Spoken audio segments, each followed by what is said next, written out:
A 2 by 2 special unitary matrix can be written in this form, okay, where u1, u2, u3 and u4 are real numbers and they uniquely parameterize one special unitary matrix.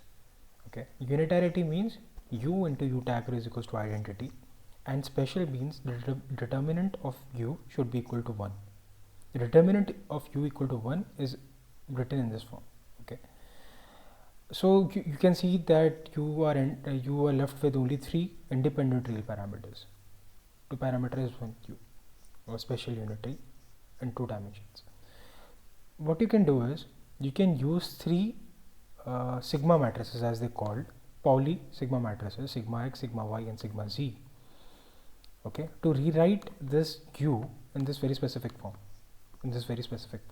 okay, u4 times of 2 by 2 identity plus I times of u1 sigma x plus u2 sigma y, this is sigma y, plus u3 sigma z, and you can write in a condensed form that as u vector dot sigma vector.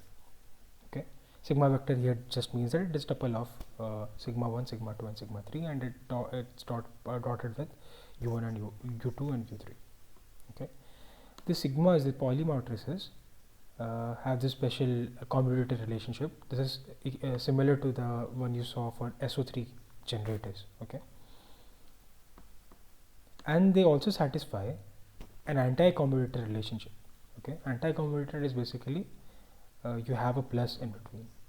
In place of a negative you have a positive, right? And negative you had for commutator, and for anti-commutator you have a positive, and that is equal to 2 times of delta ij into 2 by 2 identity. Delta ij encodes the information that if you have two different sigmas, okay, the commutator of that will be equal to 0. So sigma x and sigma y commutator, anti-commutator, will be equal to 0.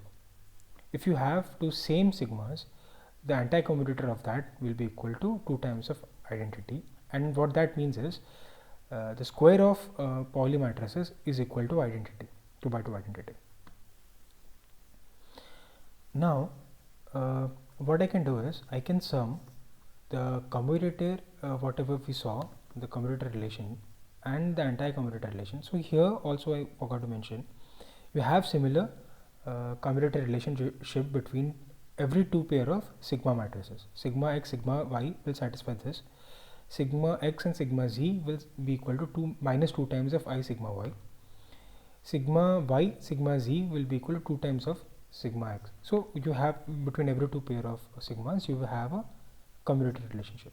If you add that, okay, if you add that with the commutator anti-commutator relation, you will end up with just sigma I and sigma j, right? So it's basically sigma I sigma j plus sigma j sigma I, that is anti-commutator.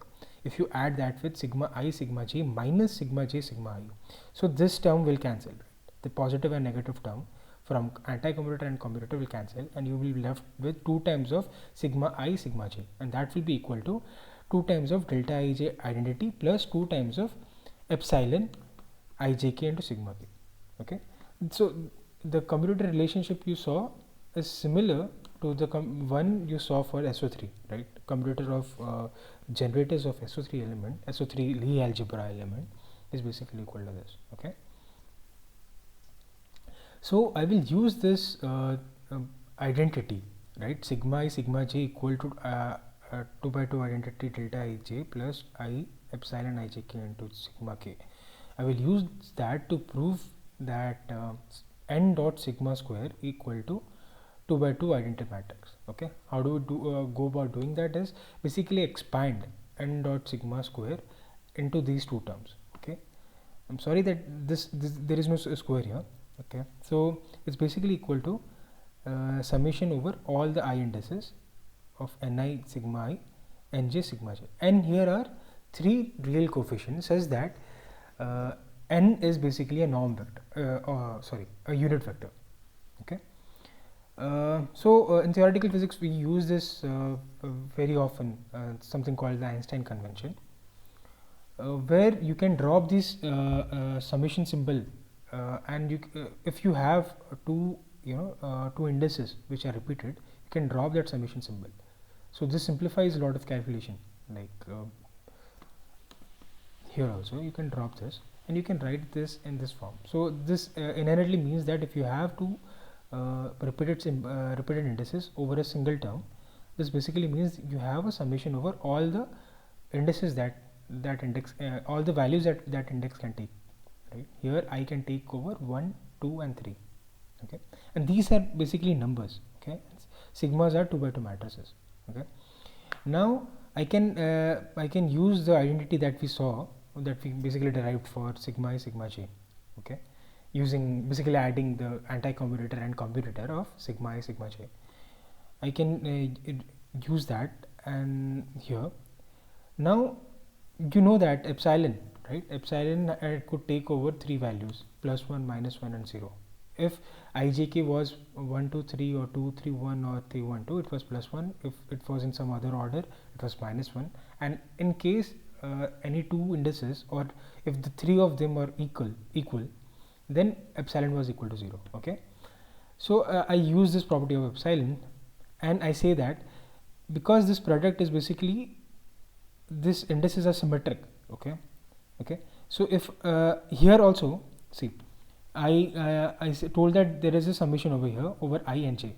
I ignored that owing to Einstein convention. So here also you have summation over I and j, right? So if I take this this inside this brackets, so I have two terms. One is ni and j into delta ij into 2 by 2 identity plus I times of epsilon ijk into ni and j, okay. Now there is a summation over ni and j. If you expand that term, so you will basically, because this is anti-symmetric and this product is symmetric, ni and j is symmetric in I and j, and this is anti-symmetric in I and j. If you expand over all the summation terms, this is basically will be equal to 0, and you will end up with only the first term, okay. Now because this is n was basically a unit vector, as I started off with, this will be equal to 1, this thing, because there again there is a summation over I and j.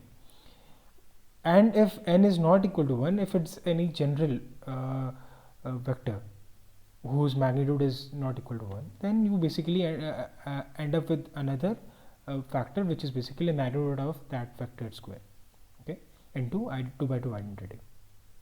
Now I use this identity, n dot sigma square equal to 2 by 2 identity matrix, okay. I use this fact, okay, and I can prove that u is basically can be expressed in this exponential form. How do I do that? So first of all, what I do is I saw that u can be written in this very compact form, right? U4 times of 2 by 2 identity matrix plus I times of u vector dot sigma vector. Sigma vector is basically a tuple, 3 tuple of sigma 1, sigma 2 and sigma 3, okay.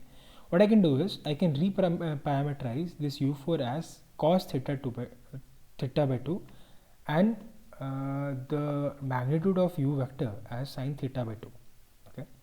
Because this is positive, so sin theta by 2 can take over 0 to pi by 2. Sorry, sin theta by 2 should be positive, so theta by 2 can take values from 0 to pi, okay. So if I substitute u for this new parameterization, and this parameterization is called Cayley-Hamiltonian parameterization if I am not wrong. So you can replace this cos theta by 2 in place of u4, right? You saw u can be written in this form. So I replace basically cos theta by 2 here, and u vector is basically can be decomposed as magnitude of u vector into its direction vector, okay, the unit vector along its direction, right? That I write here as n vector. So sin theta by 2 is its magnitude. So u matrix, the 2 by 2 SU2 matrix, can be written in this form, okay, in a reparameterized form. Now this further can be written in this form, in this exponential form. And how does one prove this? Is using this property that exponential of any matrix can be expanded in this infinite series, okay. So exponential of this matrix can be expanded in its series, infinite series, and using n dot sigma square equal to 2 by 2 identity and 2 lines of algebra, I can show that this exponential of this term is basically equal to this term. So what we end up with is U matrix, SU2 2 by 2 matrix can be written in this exponential form. Now if I write this sigma by 2 as J, I can write that U matrix is basically exponential times of minus I times of theta into n hat dot J vector, okay, where J is sigma I by 2, okay, and these sigmas, as I already mentioned, satisfy this commutation relationship, okay, where epsilon is your well-known Levi-Strauss symbols, which is basically anti-symmetric in, if you exchange any two symbols, any two indices, it is anti-symmetric in it. And one more thing, again there is a summation over k, and I have dropped that summation because of Einstein convention, right? So yeah, now once you have this exponential expansion, what I can do is for infinitesimal thetas, as we already discussed in the case of SO3, right? Just a sec, I will just show for SO3 we did a similar proof where we showed that the generators has to be anti-symmetric, right?